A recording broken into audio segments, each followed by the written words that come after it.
أهلا وسهلا بكم في حلقة جديدة من أسرار الشرق أوسطية. أكدت البحرية اليمنية وبعد كلمة الحوثي عن قصف لأم الرشراش إيلات وبالصواريخ البالستية وأيضا المجنحة كروز. هذا يطرح سؤالا عريضا: لماذا هذا القصف وبهذه الكثافة من خلال البالستي والمجنح كروز والبالستي؟ هذه الازدواجية لماذا على وجه التحديد في هذه الظرفية؟ من جهة أولى، أكدت مصادر أمريكية أن مثل هذه الضربة موجهة لكشف مرة أخرى هل لا يزال حائط الصد الدفاعي لحماية إسرائيل قائما في إسقاط هذه الصواريخ. معنى هذا أن القراءة الأمريكية تذهب مباشرة كون إيران تريد معرفة إلى أي حد وبعد انكشاف الخطة الأولى في هجوم إيران، انكشاف هذه المربعات التي يمكن من خلالها حماية إسرائيل. الآن إيران فكرت بطريقة مغايرة وبأسلحة أيضا مغايرة، وهذا الذي تأكد من خلال أكثر من مصدر. من جهة أخرى سنرى أن هناك محاولة إعادة استكشاف لما حدث ويحدث مستقبلا من خلال هذا الإطلاق. ولماذا أكثر من صاروخ باليستي؟ ولماذا أكثر من كروز؟ هذا هو السؤال المطروح. إن الهجمة التي رأى فيها على الأقل الأمريكي بأنها هجمة واسعة من أجل معرفة ما هي حدود الدفاعات الآن، وهل هي مستمرة بنفس القدر الذي كان عليه الحال في حالة الطوارئ لحماية إسرائيل في صد الهجوم الإيراني. هذا السؤال تكتيكي بالأساس.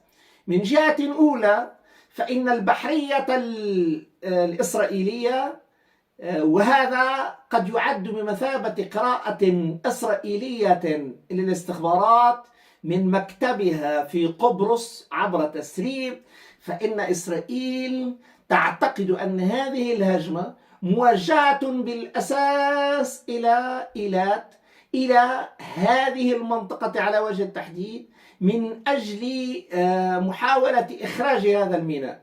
لأن كلمة الحوثي عندما تحدثت أولا عن انخفاض في مستوى صادرات إسرائيل وأيضا في أمر وارداتها، وذكر الحوثي أرقاما بهذا الخصوص، كما ذكر أن انخفاض مرور السفن الأمريكية عبر البحر الأحمر بقي في حدود 20%. هذا هو الذي يعطي في الاتجاه الآخر أن هناك انخفاض ب20%، وروسيا تقول إن 76% فعلا، وهناك أرقام بهذا الخصوص، أرقام قد تثبت فعلا أن هناك 80% ناقص 80% من جولان وملاحة السفن الأمريكية عبر البحر الأحمر. هذا هو التطور الأساسي. في الاتجاه الآخر هناك مساس حقيقي بتجارة البحر الأحمر لإسرائيل انطلاقا من إيلات، وهذا كله ناتج. واليوم هناك الارتفاع الخامس لثمن اللتر بالنسبة للنفط، يعني أن البترول هذه خامس زيادة من جهة، وثانيا فإن وصول اللتر الواحد إلى 7.84 والوصول إلى 8، هذا يكشف إلى أبعد مدى أننا أمام زيادة مرتقبة أيضا على هذا الصعيد. إذن أمامنا تأزيم حقيقي في الصادرات باتجاه آسيا انطلاقا من البحر الأحمر ومن إيلات أم الرشراش. الأمر يتعلق ب22%، الواردات ناقص 40%. المسألة الأخرى أن السفن الأمريكية بناقص 80%، كل هذا يعني أن هناك تأثيرا جما لليمن باتجاه المسألة الاقتصادية البحتة. فالحصار الاقتصادي على غزة يساوي حصارا اقتصاديا ضد إسرائيل، خصوصا أمام هذه الأرقام التي أعطاها الحوثي، وتأكد من خلالها أننا أمام خسائر فادحة فعلا إن كان هذا الوضع مستمرا. من جهة أخرى فإن مجرد التأكيد على خلاصتين أساسيتين، أولاهما نقل النفط إلى إسرائيل، إذن هذا أصبح واضحا أمام الزيادات المؤكدة. ثانيا أمام تأمين السفن، وقد وصلت بعض حالات التأمين إلى 50 مليون دولار. من جهة ثالثة فهناك خفض على مستوى الواردات والصادرات الإسرائيلية، لأن هناك تجارة متوقفة عبر البحر الأحمر، وليس هناك سوى البحر الأبيض المتوسط بالنسبة لإسرائيل، فهي تعيش برئة واحدة، وهذا الذي أطر وبشكل كامل أزمة حقيقية تعيشها الآن. لكن إن كان هذا على الصعيد الاقتصادي، فهناك أزمة أخرى، حالة مؤكدة من خلال الإطلاق الذي كان موجها نحو إيلات، لأنه من جهة أولى قد كان هجوما مركبا من البالستي والكروس. ثانيا أنه كشف مرة أخرى أين يعمل الآن الغربي في حماية إسرائيل. المسألة الأخرى والأكثر أهمية، أين تواجد هذه الخارطة واستكشافها على وجه دقيق. المسألة الموالية، سنرى أن إيلات الآن تضرب من خلال منع الملاحة الصادرة عنها والواردة إليها، هذه زاوية. ثم هناك أيضا قصفا عسكريا باتجاه إيلات، وهذا كله لإخراج إسرائيل من البحر الأحمر. إذن أهم ما يريده الآن اليمني هو منع إسرائيل من البحر الأحمر، أو على الأقل يمكن أن نقول قتل تجارة من الصادرات والواردات، قتل تجارة إسرائيل في البحر الأحمر. هذا كله معناه أن إدامة هذه الأزمة قد تكشف صعوبة ليس اقتصادية وحسب، وليس أيضا عسكرية في حماية إيلات بحدس، بل أيضا محاولة تجريب هذه الحدس التي فشلت، الذي أعطى للإيراني أهم درس في وصول صواريخ الفرد صوتية من المستوى الأول إلى الأهداف، ناتجة عن خلاصة مركزية أطلقها تماما الحوثي، ووصل الصاروخ وتجاوز حدس 3، الذي أعطى نوع من التحدي الإيراني بأنني سأطلق هجومي في الساعة التي أرغب فيها، وسأصل إلى الهدف الذي أريده بقصف كل من نيفاتيم التي انطلقت منها الآف 35، وضرب المركز الاستعلامي والتجسسي في جبل الشيخ، وأيضا بالنسبة للنقب. عندما نستحضر ذلك نستحضر تجربة هذا الصاروخ الذي أطلق اليوم. هذا معناه أن هناك سعي وبشكل واضح إلى استكشاف هذه الجدران الدفاعية في حالة الهجوم. لذلك فالتقييم اليوم يذهب إلى أمرين رئيسين: قتل إسرائيل في البحر الأحمر، واستكشاف الدفاعات الإسرائيلية التي منحت تماما إيران في الوصول إلى الأهداف على الأقل في حدود 20%. هذا كله لأن هناك تجربة شديدة الأهمية أطلقت من اليمن وتجاوزت حدس 3. إذن ما الذي يعمل عليه الأمريكي الآن؟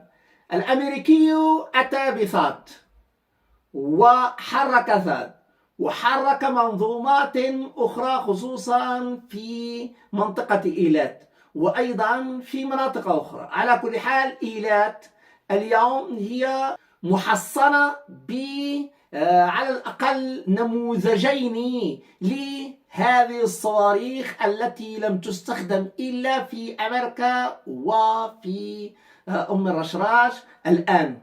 إذا أول تجربة دفعت اليمن إلى أن ترى ما أحدثه الأمريكي وما بعد التوقيع لبايدن على الدعم الموجه نحو إسرائيل وتسليمها ما سمي بالأسلحة الأكثر تقدما، وهذا الذي نشرناه بالحرب.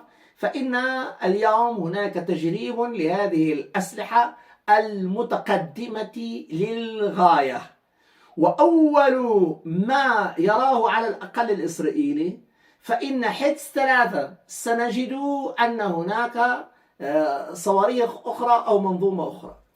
وبعد أن نشر وفي الإعلام الإسرائيلي بأن حدس 3 حملت كلها باتجاه الولايات المتحدة الأمريكية من أجل تطويرها، وجدنا أن هناك حالة إفراغ كامل لإيلات، ولم يكن هناك قصف على الأقل في المرحلة، إنما أتى القصف بعد وصول المنظومات الأمريكية، وذلك لتجريبها بشكل واضح جدا، لأن الشرف الشرقي لا يسمح أبدا بالضربات الغادرة أو الضربات الصامتة أو هذه التكتيكات التي تعمل عليها إسرائيل. هناك خلاف جذري في الاتجاه الآخر، إعلام الطرف الآخر، وأيضا حتى تكون في المستوى الذي يمكن فيه صد ما يمكن أن أعتبره أنه سلاحي.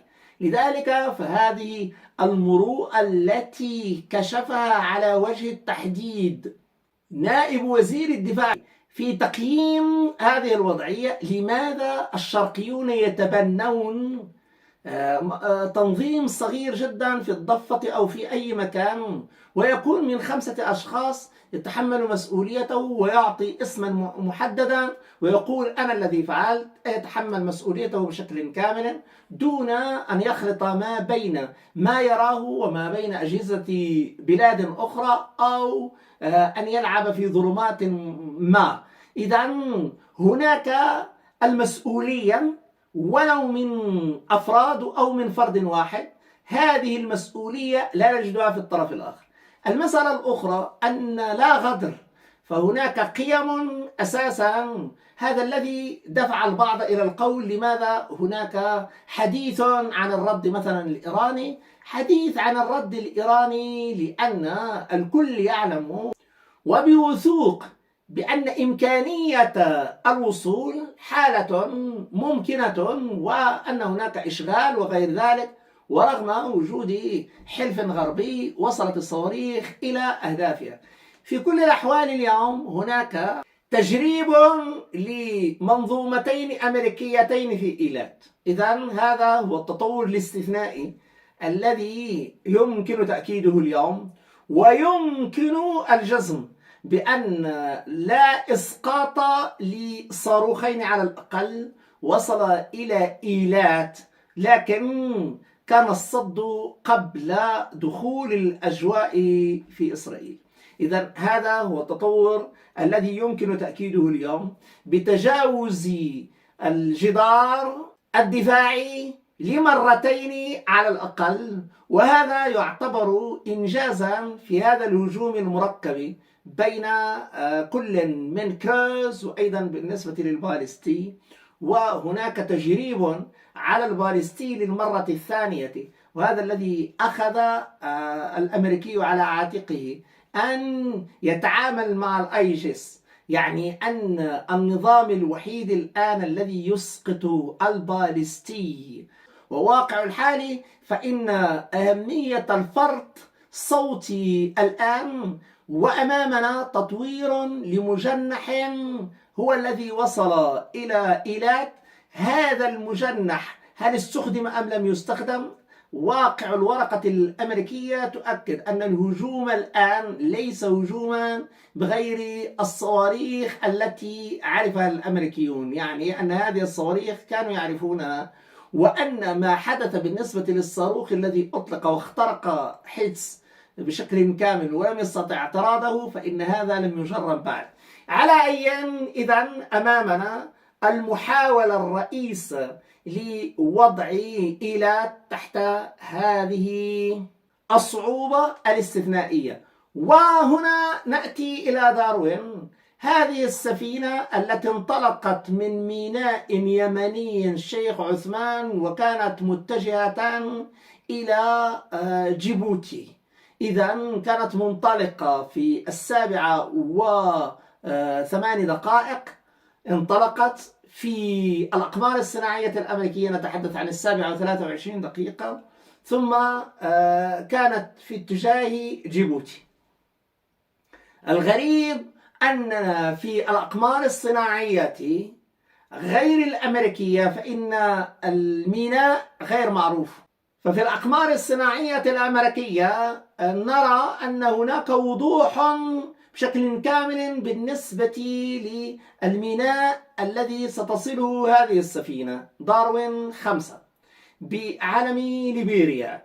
وهذه السفينة الإيمو 9200-689 كما ذكرنا في 99 وألف وجدنا أن هناك رأس مالا فعلا إسرائيليا. كذلك الشأن بالنسبة لحالة التوجه، إذ الأمر لم يكن متعلقا فقط بجيبوتي وإنما أيضا بالعمل للوصول إلى جيبوتي ومن ثم نحو إسرائيل. إذن هناك اتصال بإسرائيل من اتجاهين: أولا مناورة دخولها إلى جيبوتي من أجل ملاحة المواجهة مباشرة نحو إسرائيل، وفي الاتجاه الآخر أيضا هناك مشاركة للرأسمال في حدود 1999 على وجه التحديد.